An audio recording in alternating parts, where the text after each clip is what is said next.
Hello everyone, welcome to Vihasta institute of hotel management. आज के hotel management की class में हम जो बेसिक टर्मिनोलॉजीज़ है जो होटल इंडस्ट्री में यूज़ होती है उसके बारे में पढ़ेंगे। जो ग्लोसरी टर्म्स हैं, जो हमने पूरा सिलेबस डिस्कस किया था होटल मैनेजमेंट का, उसमें हमारा फर्स्ट जो मॉड्यूल था वो था इंट्रोडक्शन टू हॉस्पिटैलिटी इंडस्ट्री। पिछले लेक्चर्स में हमने जो इंट्रोडक्शन है हॉस्पिटैलिटी इंडस्ट्री का उसको कंप्लीट करने की कोशिश करी। नाउ हमारा जो सेकेंड मॉड्यूल है वो है glossary terms in the hotel industry.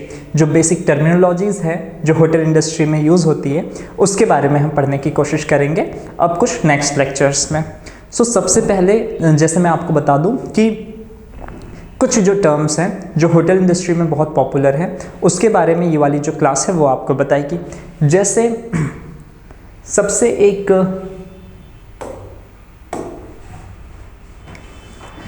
पहले एक टर्म आता है जब भी आप होटल इंडस्ट्री में एज अ स्टाफ है, सो आपको कुछ प्लान्स के बारे में पता होना चाहिए। अगर आप फ्रंट ऑफिस में हैं सो आपको बहुत ज़्यादा नेसेसरी है कि आपको इसके बारे में पता रहे कि जो 4 प्लान्स रहते हैं, 4 मोस्ट पॉपुलर प्लान्स जो होटल इंडस्ट्री में चलते हैं।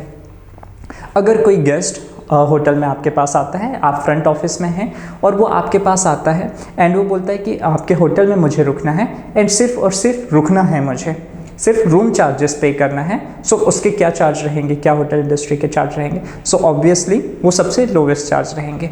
बट आपके यहाँ पे कोई आया और आप फ्रंट ऑफिस स्टाफ में आपके यहाँ गेस्ट आया और वो बोल रहा है कि मुझे रुकना है और मुझे ब्रेकफास्ट भी, मॉर्निंग का ब्रेकफास्ट भी चाहिए। सो आप उसे जो चार्जेस बताएंगे उसके लिए एक अलग प्लान होगा, उसका नाम अलग होगा और उसके चार्जेस थोड़े ज़्यादा होंगे। एक गेस्ट आया, वो बोल रहा है कि मुझे स्टे करना है, मतलब रूम में स्टे करना है एंड मुझे अभी रात में डिनर भी लेना है एंड नेक्स्ट डे मॉर्निंग में ब्रेकफास्ट करना है और फिर मैं चला जाऊंगा, चेकआउट कर लूँगा। सो उसके लिए जो प्लान होगा वो अलग कहलाएगा और उसके जो चार्जेस रहेंगे, जो टैरिफ रहेगा रूम का, वो थोड़ा ज़्यादा रहेगा। एंड फोर्थ वन कि आपके यहाँ कोई गेस्ट आया, वो आया और बोला कि मुझे आपके यहाँ रूम में स्टे भी करना है, आज रात का डिनर भी करूँगा, मॉर्निंग में ब्रेकफास्ट भी, देन लंच करके फिर मैं चेकआउट करूँगा। सो उसके लिए चार्जेस ऑब्वियसली सबसे ज़्यादा होंगे एंड उसके लिए जो प्लान होगा वो अलग होगा। सो जब आप शीट बनाते हैं कि आज आपके होटल में कितने गेस्ट आए एंड उन्होंने कौन सा प्लान लिए, सो इसके लिए ये इंपॉर्टेंट हो जाता है आपको समझना कि कौन कौन से होटल इंडस्ट्री में प्लान होते हैं। So first one is American plan. American plan, इसे एपी प्लान कहते हैं। आपको बहुत ज़्यादा यूज़ होगा अगर जब आप as a front office staff job करेंगे। सो आपको हर जगह पे मेंशन करना रहेगा ये गेस्ट आए थे, कितने लोग आए और उन्होंने कौन सा प्लान लिए। सो एपी प्लान जैसे ही आप लिखोगे एपी प्लान, सो वहाँ पे सभी लोग समझ जाएंगे कि एपी प्लान में क्या होता है। So room charges plus all 3 meals, मतलब वो रूम में स्टे करेंगे एंड लंच, डिनर, ब्रेकफास्ट सारी चीज़ें इंक्लूड रहेगी।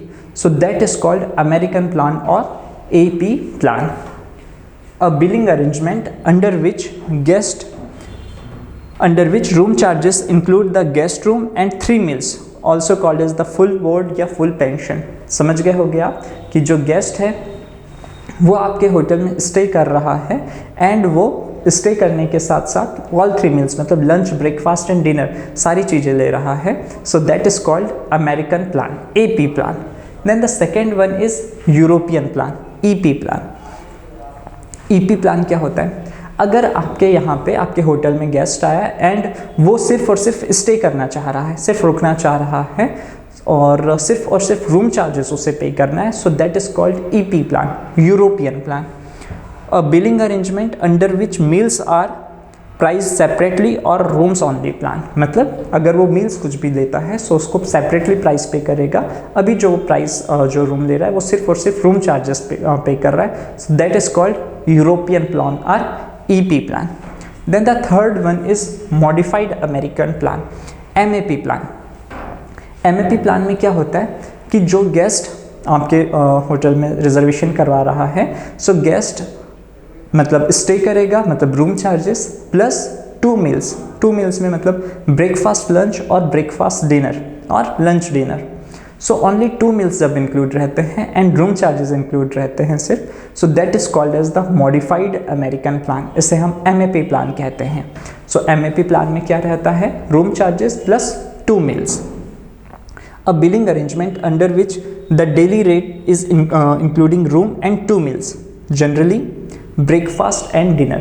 जनरली जैसे मैंने आपको बताया कि गेस्ट आएंगे और उन्हें स्टे करना है, उन्होंने बोला कि आज मैं मॉर्निंग मतलब डिनर, रात में डिनर एंड मॉर्निंग में मुझे ब्रेकफास्ट भी इंक्लूड कर दीजिए एंड फिर उसके बाद में चेकआउट कर दूंगा. सो फिर जो आप उन्हें प्लान देंगे वो कहलाएगा MAP plan, modified American plan. And the fourth one is continental plan. Continental plan आप क्लियर ही होगी, कॉन्टिनेंटल ब्रेकफास्ट हम कहते हैं. सो इसमें क्या इंक्लूड रहेगा? Room charges and breakfast only, कि मतलब आपके होटल में गेस्ट स्टे कर रहा है एंड ही और she is paying for room charges and breakfast only. So that is called CP plan, continental plan. So मैंने आपको 4 प्लान्स के बारे में बताया. सबसे पहला AP अमेरिकन प्लान, दूसरा EP यूरोपियन प्लान, तीसरा MAP plan, modified American plan, and the fourth one is CP continental plan. बहुत सारी जगह जब आप कोर्स कंप्लीट कर लेते हैं, सर्टिफिकेशन कोर्स होटल मैनेजमेंट का, एंड आप इंटरव्यू के लिए जाते हैं, so they will ask for this 4 plans in initial questions कि MAP प्लान क्या होता है, CP प्लान क्या होता है, EP प्लान क्या होता है. So you should be clear कि किस प्लान में क्या चीज़ें इंक्लूड रहती हैं. And the fourth one is all inclusive AI plan. All inclusive मतलब आप समझ ही पा रहे हो कि ऑल इंक्लूसिव, सारी चीज़ें इंक्लूड कर दो.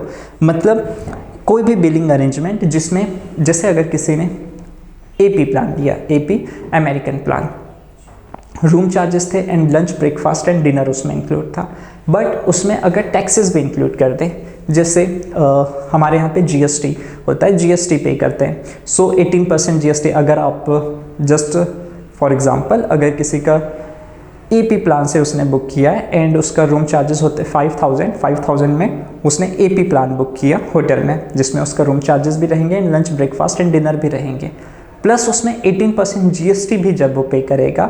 सो ये क्या कहलाया जाएगा? AI ऑल इंक्लूसिव, मतलब सारी चीज़ें अब इसमें इंक्लूड है, lunch, breakfast, dinner and room charges plus GST. So that is called all inclusive.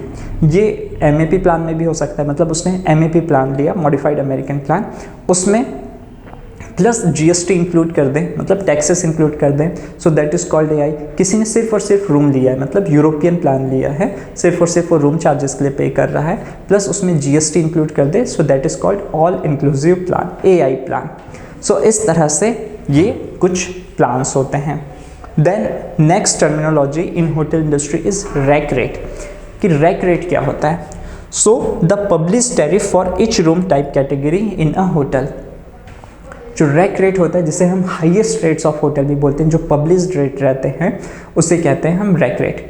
For example जो जैसे ही आप अगर ऑनलाइन बुकिंग कर रहे हैं, सो अगर आप जो डिफरेंट एप्लीकेशंस रहते हैं जैसे मेक माई ट्रिप, GoIbibo, Booking.com, यहाँ पे अगर आप जो होटल्स की प्राइसेस देखते हैं कि 4,999 only for 1 night, so that is published rate. वो पब्लिश्ड रेट जो होगा उसे कहते हैं हम रैक रेट. या आप कभी होटल पे मतलब कहीं जाते रहते हैं रोड पे और वहाँ पे बोर्ड्स लिखे रहते हैं कि कोई होटल है, किसी होटल है, उसका नाम है एंड लिखा हुआ है रूम्स जस्ट 999 ओनली. सो ये क्या है? पब्लिश्ड रेट है. So that is called rack rate. And obviously जब ये रेट जो होंगे वो हाईएस्ट रेट्स होंगे. जब आप होटल में जाते हैं, बहुत सारे लोग नेगोशिएशंस करते हैं कि जैसे किसी का 5,000 पब्लिश रेट है, रैक रेट है, सो वो होटल में जाएगा कोई गेस्ट एंड फिर वो नेगोशिएट करेगा, नहीं इससे कम कुछ हो सकता है क्या, हम रिपीटेड कस्टमर हैं यहाँ के, या आपके होटल में कोई रिपीटेड कस्टमर है उसके लिए आप कम प्राइसेस लगाते हैं. So that is reduced rate. But the highest rate और पब्लिश्ड रेट उसे हम क्या कहेंगे? रैक रेट कहते हैं. Then the next one is log book. Log book क्या होती है? सो लॉग बुक मतलब एक रजिस्टर होता है. जनरली आप कभी होटल गए होंगे, सो आपने देखा होगा कि जैसे ही आप कभी होटल में जाते हैं, सो उनके पास रजिस्टर रहता है जहाँ पे आपको सारी एंट्री करना रहता है. सो अगर आप फ्रंट ऑफिस स्टाफ में हैं तो लॉग बुक में आप सारी एंट्री करेंगे, name, address, check in date, checkout date and उनका मोबाइल नंबर, सारी चीज़ें, वो जो चीज़ें डिस्क्रिप्शंस रहेगा उसे हम, जो वो रजिस्टर रहता है उसे कहते हैं हम लॉग बुक. ठीक है, आप समझ गए होंगे. Log book located at reception और front office area containing instructions, informations, happenings, handover of the day to know of। समझ के होगे। जो लॉग बुक रहेगी उसमें ये सारी चीज़ें, गेस्ट की डिटेल्स रहेगी, जो जो चीज़ें अगर होटल्स में हो रही हैं, जो चल रही हैं उसके बारे में। अगर आप, मैंने बताया कि शिफ्ट्स में काम करते हैं, सो आप मॉर्निंग शिफ्ट में हैं, आफ्टरनून शिफ्ट वाले को जब आप हैंड ओवर देंगे, सो दैट इज़, और सारी चीज़ें ये क्या रहती है, इंक्लूड रहती है किसमें, लॉग बुक में। रजिस्टर रहता है जो रिसेप्शन में रहता है, एंड सारी चीज़ें इसमें, इंस्ट्रक्शंस, क्या चीज़ें चल रही है, हैपनिंग्स, एंड ये hand over of the day, ये सारी चीज़ें जो इंक्लूड रहती है वो किस में रहती है, रजिस्टर में, जिसको कहते हैं log book. Then next one is registration card. Registration card या रजिस्ट्रेशन फॉर्म बोलते हैं हम, कि printed form for registration record in most countries the guest signature on a registration card is required by law. मतलब registration form या registration card हम बोलते हैं कि जैसे ही आप फ्रंट ऑफिस स्टाफ हैं और आपके पास गेस्ट आता है, वो चेक इन करता है, सो चेक इन के टाइम पे हम एक फॉर्म उनसे फिलअप करवाते हैं कि उसमें वो अपना नाम लिखते हैं एंड एड्रेस, मोबाइल नंबर, सारी चीज़ें, एंड लास्ट में सिग्नेचर करते हैं कि मैं खुद से इस होटल में स्टे कर रहा हूँ। सो आपके पास भी एक रिकॉर्ड रहता है। सो वो जो फॉर्म रहता है उसे ही हम कहते हैं रजिस्ट्रेशन फॉर्म या registration card. Then third one is reservation status. कोई आपसे पूछे क्या, जैसे अगर आप जब as a front office staff रहेंगे, सो आपके जो मैनेजर हैं वो अगर आपसे पूछेंगे कि रिजर्वेशन स्टेटस क्या है, सो उसका मतलब क्या होता है कि an indicator of a rooms long term availability in assignment. मतलब रिजर्वेशन स्टेटस क्या है कि आपके होटल में रूम्स की क्या अवेलेबिलिटी है, long term availability. Reservation status मतलब जैसे आज की जो डेट है और आज से 2 दिन बाद क्या रिजर्वेशन स्टेटस है, कितने रूम्स, जैसे आपके अगर 10 रूम्स की होटल में आप जॉब कर रहे हैं जस्ट फॉर एग्जांपल, सो उन 10 रूम्स में कितने रूम्स नेक्स्ट फ्यू डेज़ में पहले से ही सोल्ड आउट हैं, पहले से ही लगे हुए हैं। So that is called reservation status. की जैसे कोई आपसे पूछे नेक्स्ट डे का रिजर्वेशन स्टेटस क्या है, सो आप उसे जो इन्फॉर्मेशन देंगे कि हमारे पास 10 रूम्स अवेलेबल थे, उसमें से 5 रूम्स पहले से ही रिजर्वेशन, पहले से ही 5 रूम्स का रिजर्वेशन है एंड 5 रूम्स हमारे पास अभी वैकेंट है। So that is called reservation status. हमारे पास 5 रूम्स ऑलरेडी बुकड हैं एंड 5 रूम्स वैकेंट है, so that is called reservation status. ठीक है। उसके बाद रूम रेट। मैंने आपको अभी कुछ देर पहले रैक रेट के बारे में बताया था कि रैक रेट क्या होते हैं, जो पब्लिश्ड रेट होते हैं या जो हाईएस्ट टैरिफ रहता है किसी भी होटल का, उसे हम क्या कहते हैं, रैक रेट कहते हैं। बट मैंने आपको बताया कि बहुत बार गेस्ट आते हैं, वो नेगोशिएशंस करते हैं और उनसे, जैसे मैंने आपको बताया 5000 पब्लिश रेट था कि 5000 में for a night rooms available हैं। बट जो गेस्ट आए उन्होंने नेगोशिएशन किया एंड बोला कि हम 4000 रुपीज़ तक के अगर आपने वो होटल का रूम दे दिया, what that is called, that is called room rate. मतलब फाइनली आपने क्या रेट पे रूम सेल किया उसे हम कहते हैं room rate. And what are the publish rate, जो आप शो करते हैं या जो पब्लिश रेट रहता है उसे हम क्या कहते हैं, रैक रेट। ठीक है। The price at hotel charges for overnight accommodation, that is called room rate. Then the next one is skipper. Skipper क्या होता है, स्कीपर मतलब वो होता है कि जो गेस्ट है वो आपके होटल में स्टे किया बट बिना आपको पेमेंट किए वो होटल छोड़ के चला गया, सो that is called skipper.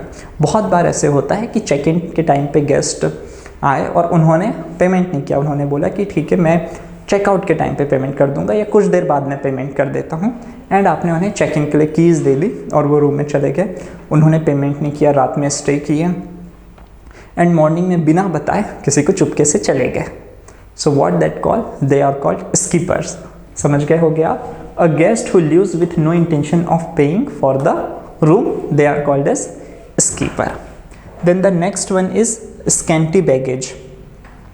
It's just simple term कि कोई गेस्ट आपके यहाँ पे आया, जो गेस्ट आते हैं और बहुत कम बैगेज या बहुत कम लगेज लेके आते हैं तो उन्हें स्कैंटी बैगेज कहते हैं। A guest who checks in the hotel with very less और no luggages, so that is called as the scanty baggage. Then the next one is walk in. Walk in क्या होते हैं,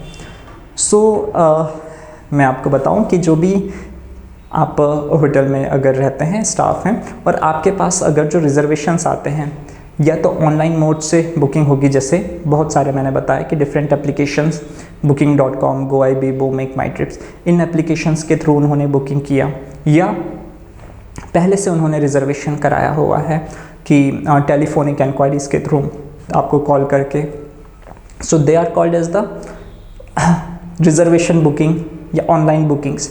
but अगर जो guest आपके hotel में आए बिना प्रायर रिजर्वेशन के, पहले से उनका रिजर्वेशन नहीं है और डायरेक्ट वो होटल में आए और स्टे कर रहे हैं, so that they are called as the walk ins. जैसे एग्जांपल आप भी अपने आप को कंसिडर कर लीजिए कि आप कहीं गए और वहाँ पे, जैसे आप गोवा गए, आपने पहले से कोई रिजर्वेशन नहीं कराया है एंड आप वहाँ पे बहुत सारी होटल्स थे, आप किसी होटल में गए, वहाँ पे आपने पूछे रूम्स अवेलेबल है, उन्होंने बोला नहीं हमारे पास रूम्स अवेलेबल नहीं हैं। आप नेक्स्ट होटल में गए, वहाँ गए, आपने पूछा रूम्स अवेलेबल है, उन्होंने बोला हाँ हमारे होटल में रूम्स अवेलेबल है, आपने वहाँ गए, रूम्स आपको पसंद आए और आप स्टे कर लिए। So you will called as the walk-in guest. समझ गए हो क्या कि वॉक-इन गेस्ट जिनकी पहले से कोई रिजर्वेशन बुकिंग नहीं रहती और डायरेक्ट आके रिजर्वेशन करवाते हैं, so they are the walk-in guest. Mostly जो रहते हैं, मोस्टली जो होटल्स में रूम्स बुकिंग होती है वो वॉक-इन से भी होती है।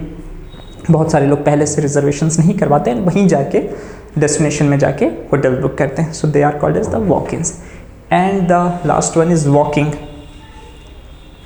मतलब जैसे मैंने आपको बताया फर्स्ट सिचुएशन कि आप एज अ गेस्ट थे, आप किसी होटल में गए और वहाँ पे आपने पूछा कि रूम्स अवेलेबल हैं, उन्होंने बोला फर्स्ट सिचुएशन में कि नहीं हमारे पास रूम्स अवेलेबल नहीं हैं, तो आप वहाँ से चले गए, so you will called as the walking. मतलब आपको वहाँ पे रूम नहीं मिला या पसंद नहीं आया और आप वहाँ से चले गए दूसरी जगह, so you will called as the walking guest.